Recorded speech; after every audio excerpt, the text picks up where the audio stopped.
Good evening. I'm Danielle Decker, Executive Director of the Lake City, Columbia County Chamber of Commerce. Each election year since 1986, Florida Gateway College, along with your Chamber of Commerce, have sponsored Candidate Forum. It's our pleasure again this year to present the candidates running for public office here in Columbia County. Tonight's program is co-sponsored by the Lake City Reporter. We hope you find the program informative. Remember, early voting for this year's election begins August 4th, and Election Day for the primary is August 14th. Thank you for joining us. Live from Florida Gateway College, celebrating 65 years of strengthening our community through education, this is Candidate Forum 2012. Tonight, the candidates for State Attorney for the 3rd Judicial Circuit, also the candidates for Circuit Judge, and candidates for Columbia County Sheriff will be here to answer questions of concern to you, the voters. Candidate Forum is sponsored by Potash Corp of White Springs, helping nature provide. By Haven Hospice, honoring life by providing comfort, care, and compassion to those we serve. Also by Drawdy Insurance Services, your local trusted choice agent for all your auto, home, and business needs. And by Tommy Demas, attorney at law. If you've been injured in an accident, call Tommy. He's one of the good guys, and he'll take care of you. Now, here are the moderators for Candidate Forum, the editor of the Lake City Reporter, Robert Bridges, and from Florida Gateway College, Mike McKee.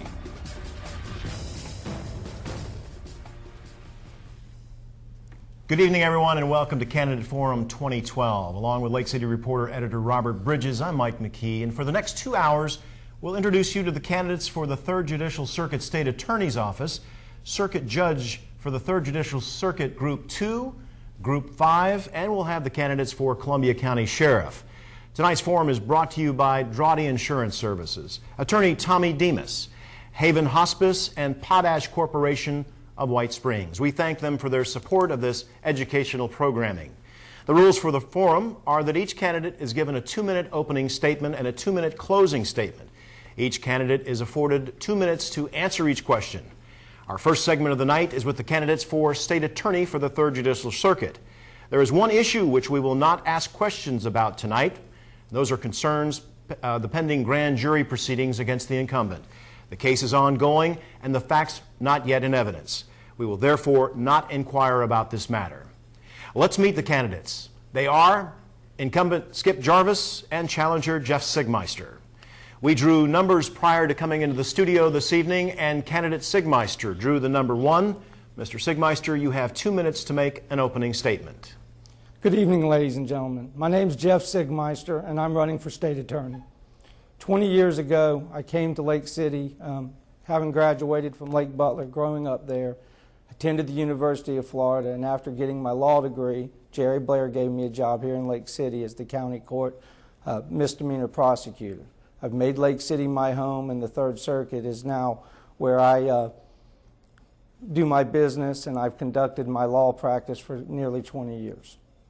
I was a prosecutor and then a deputy sheriff and legal counsel for the sheriff's office, and I've owned my own business now for nearly 8.5 years. Over the course of the approximately 19 plus years I've been an attorney, I've handled every type of jury trial there is, from misdemeanors all the way up to capital felonies. I've defended and prosecuted every type of case.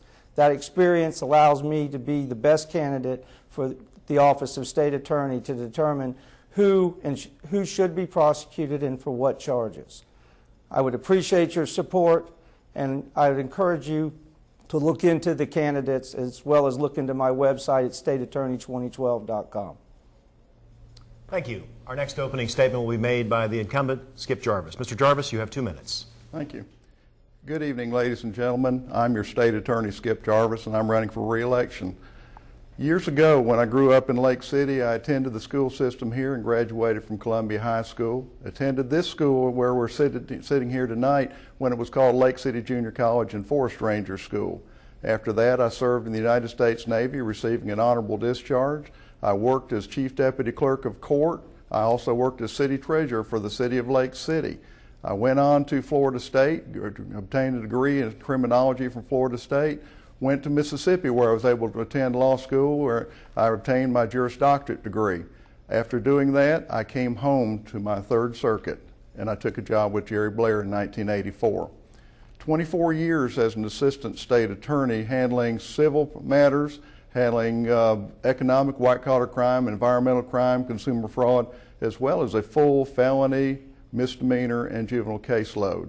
Ultimately, after being there 24 years, the state attorney retired, and I ran for office, and I was elected in 2008 to be your state attorney. I'm running now based on 3 promises that I made.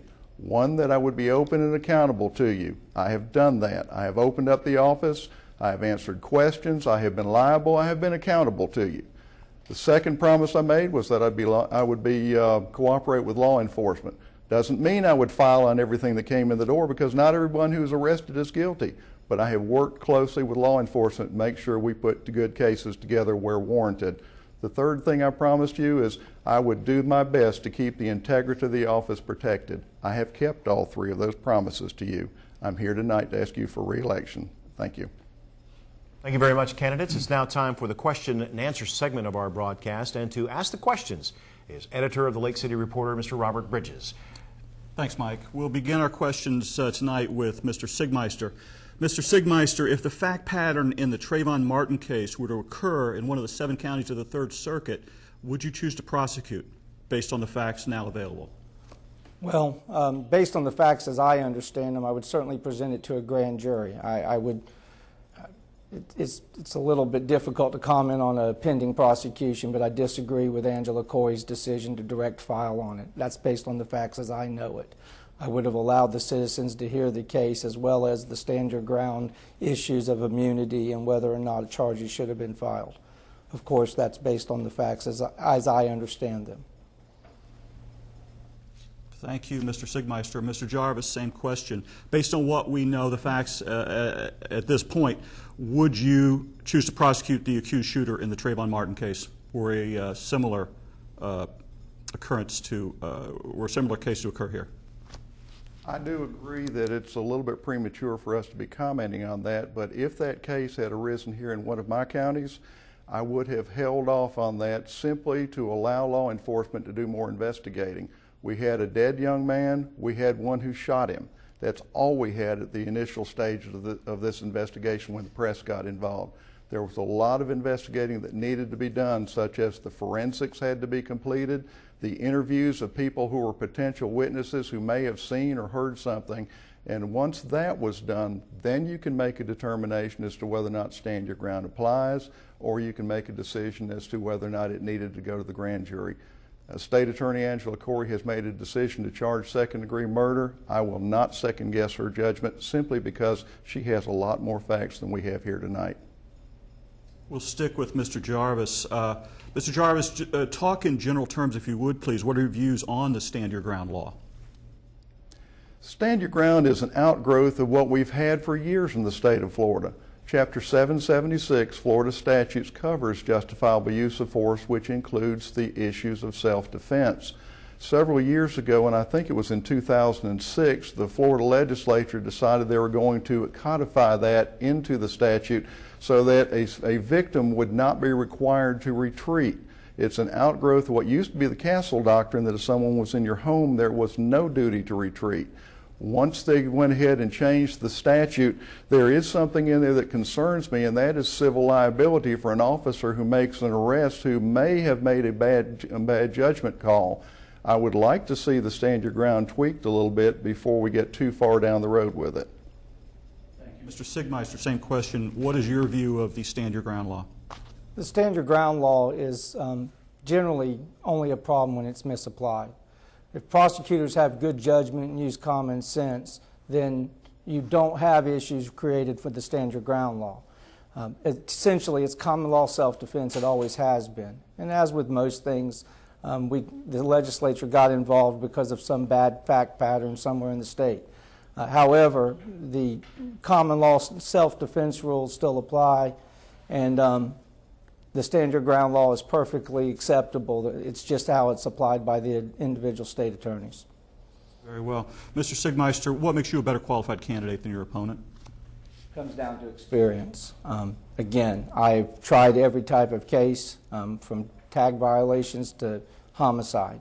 And it gives you a different perspective when you have to choose. You set the policy as state attorney. You decide what's important and you answer to the public that is your community, what's important and what's worth the cost of incarceration.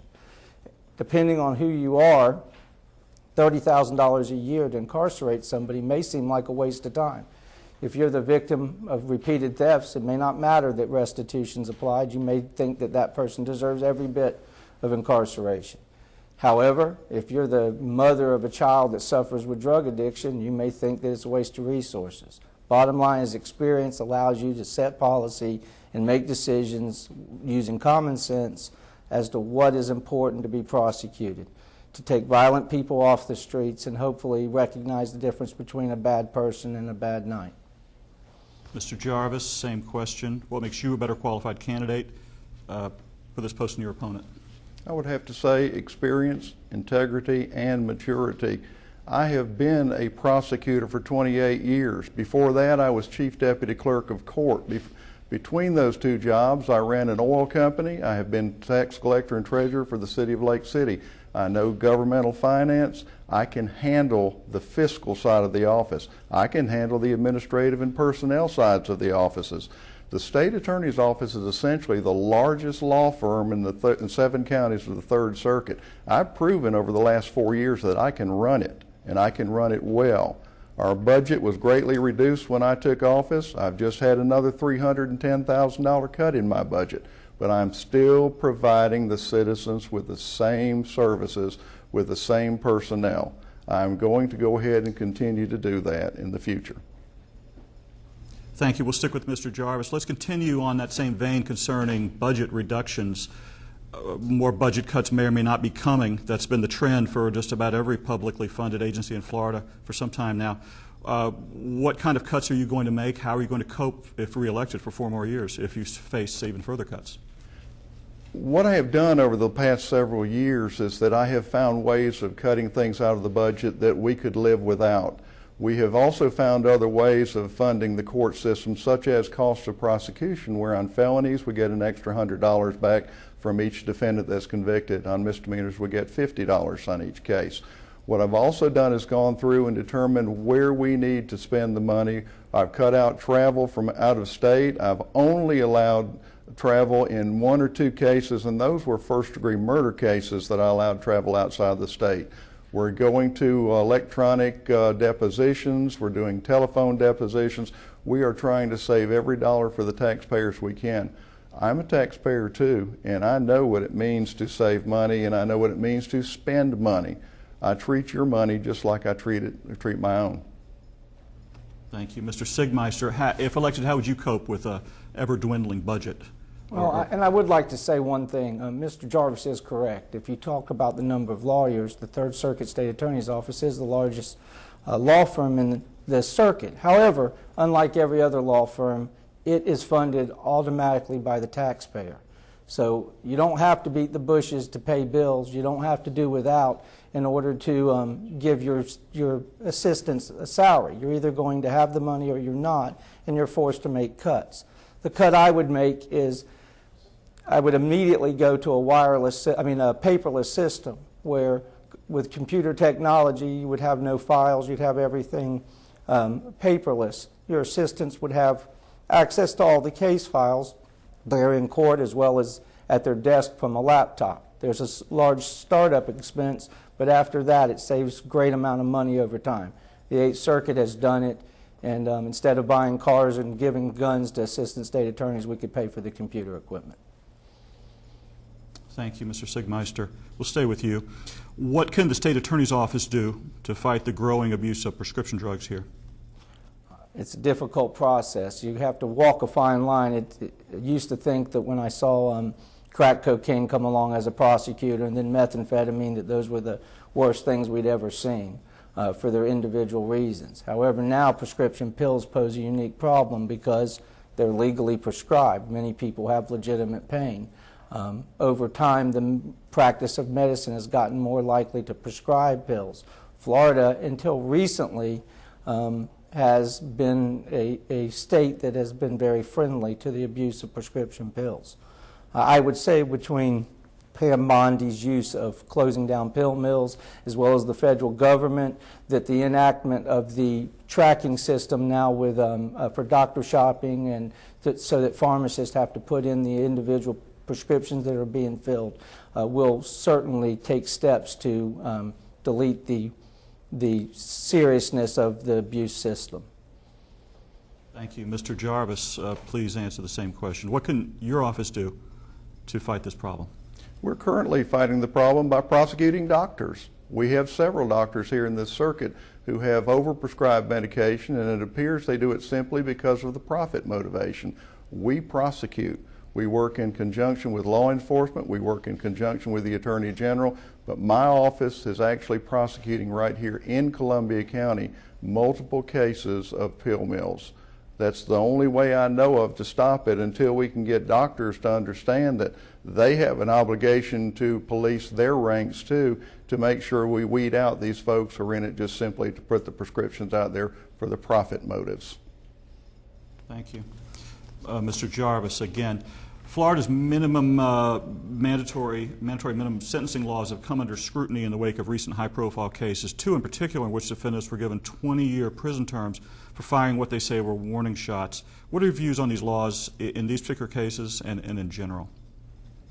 Minimum mandatory sentences were put into effect by the legislature essentially to get tough on crime.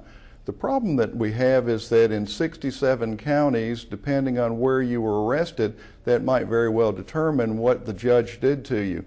A lot of cases up here where our judges who are very conservative would send you to prison might get minor probation if you were arrested for the same offense in South Florida. With that discrepancy in the sentencing, the legislature went ahead on the major crimes such as drug trafficking, and on cases such as the use of a firearm, they put minimum mandatory sentencing in there. Now, as a prosecutor, I've got to look at each one of those cases and determine whether or not I'm going to ask for that, and if I'm going to ask for the minimum mandatory, I need to make sure the case warrants it. If it does, I ask for it, and most of our judges will give it to us. If the case does not warrant, I may need to get a little bit inventive in what we actually charge to make certain that the charge that the individual is facing warrants the possible punishment they may receive. Thank you, Mr. Jarvis. Mr. Siegmeister, same question. What is your view in a specific, using terms as specific as you can, of Florida's mandatory minimum sentencing laws? It comes down to, it's similar to what I've already said, it comes down to the discretion of the prosecutor. Something I will slightly correct of what Mr. Jarvis said is that the judge has no discretion. If the state seeks it, that's it. Those minimum mandatories have to be imposed if the jury makes certain findings of fact. In the cases you described where the defendant is claiming a warning shot, I think that's a female, particularly is what you're referring to out of the Fourth Circuit, which is Jacksonville. What happens is, and what most people don't understand is how this works, is the prosecutor believes the person's guilty. Obviously, the person believes they're not. Because the serious consequences are so severe, the prosecutor offers what they think is a fair deal, say 2 or 3 years in prison. And a person who claims they're innocent says, I was warning that person that it was attacking me and I'm not taking that deal. They go to trial, they get convicted, and now the prosecutor, not to look weak, gives them the 20 years that they're now serving. So the taxpayer pays $800,000 to incarcerate a person who claims they were giving warning shots to make a point.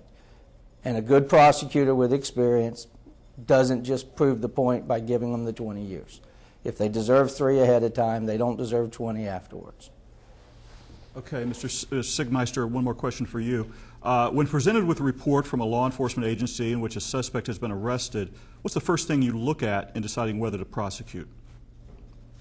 I guess without more specifics, I look at the facts of the crime. And if you're looking at the actual report, I look past the biographical information, including the charges that are listed in the minimus that the officer believes the person's committed. I begin reading the sworn testimony to see if a crime has been spelled out under Florida law, regardless of whether it's been mislabeled or not. Mr. Jarvis, same question. What is the first thing you look at in deciding whether to prosecute a person who's been reported by law enforcement to have committed a crime? That is, with the few facts we've got, a hard question to answer, simply because it could vary from particular crime to crime. But if you're looking for an absolute generalization, the first thing I would look at is what is the crime, what are the facts of the crime that are presented to us, whether the crime needs to be prosecuted, because not everything needs to be prosecuted. And if it needs to be prosecuted, then I've got to look to make sure that the evidence and the facts are there that I could prove the case before I would file it. Once that's done, then we determine whether we go forward or we don't. Thank you, Mr. Jarvis.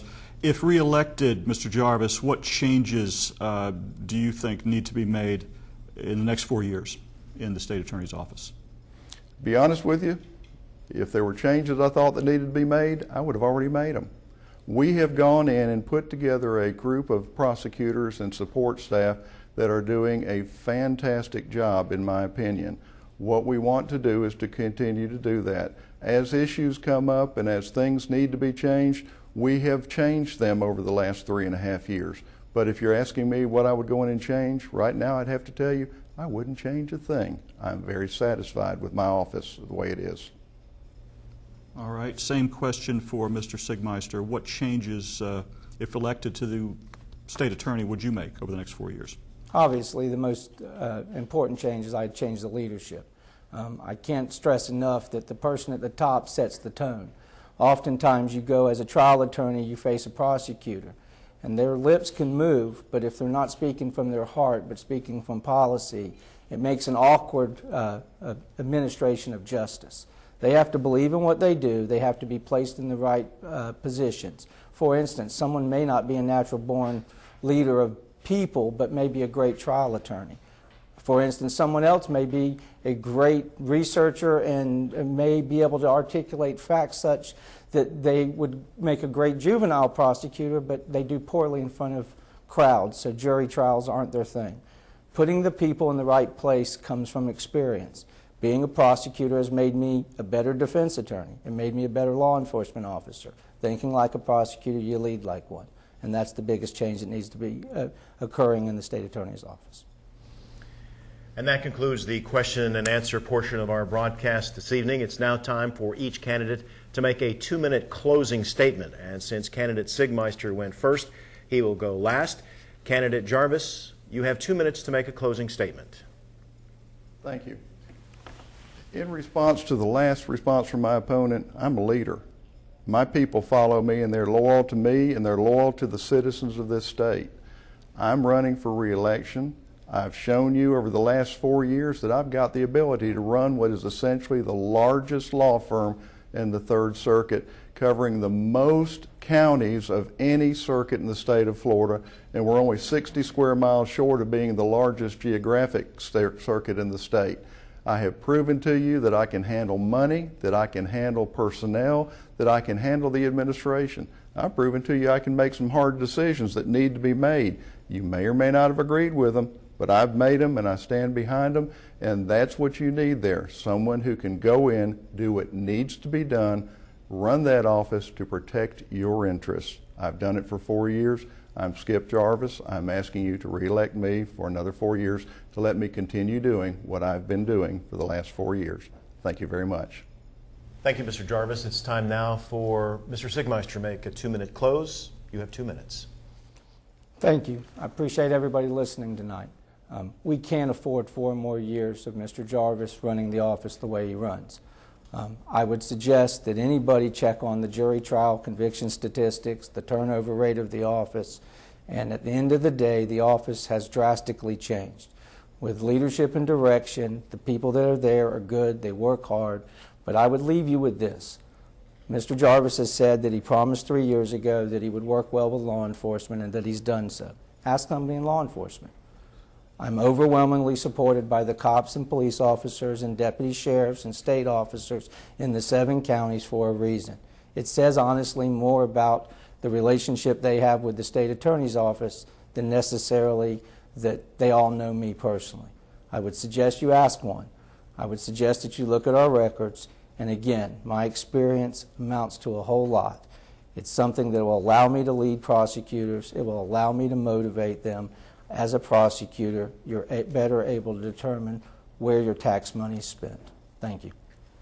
And that concludes the first segment of our candidate forums this Tuesday night. When we come back on Florida Gateway College Television, we'll meet the candidates for the 3rd Judicial Circuit judges in Group 2.